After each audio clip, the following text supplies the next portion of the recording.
Billy Graham was on 2020 sometime recently back, and he was asked by Hugh Downs if he had a homosexual child, if he would love that child.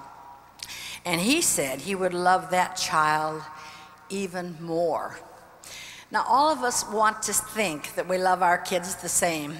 Here my son's sitting here listening to this. I forgot he's going to be here. I wouldn't have read it, but he's my baby. But we all think we love our kids equally, but we don't. I mean, there's certain times when you love one more than another. I'm sorry, Barney, but that's the way it works.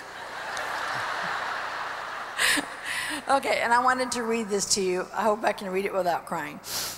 A mother who had a rather large number of children was being interviewed by a newspaper reporter, and he asked, "Which one of your children do you love the most?" Her reply indicated what a wise and loving mother she was.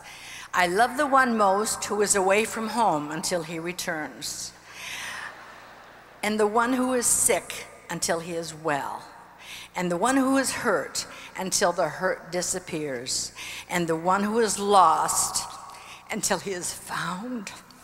I love that because that's how it is. We love all our kids. We want to love them the same, but the one that causes you the hurt can also be the one that can be the biggest blessing to you. And then as your kids get married and they have a family, you think, well, I love this grandchild the most, I love this, but we want to love, but it depends on things that happen at a certain time.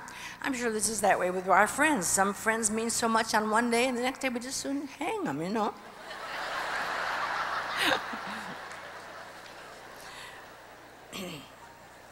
We know that condemnation won't work if you have a child into sin, any kind of situation.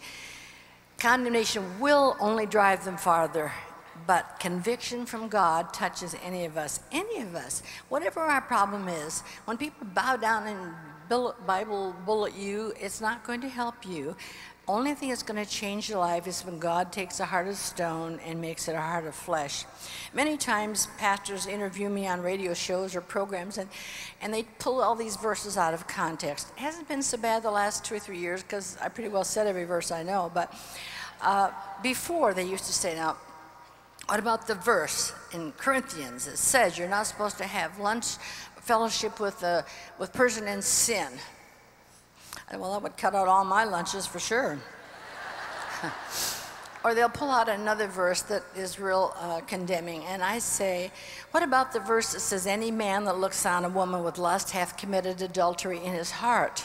That would put every man I know right down there. So I don't think that we can take verses out of context and thread all our theology on these verses, because you just get in trouble doing that.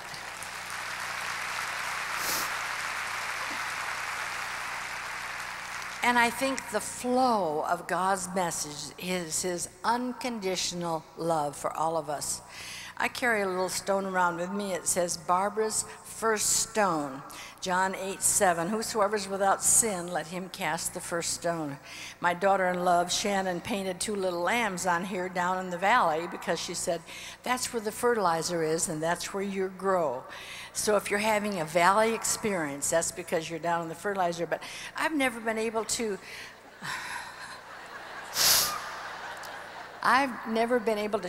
throw this stone at anybody because my own life has had so many areas of problems in myself that I can't throw a stone at anybody else.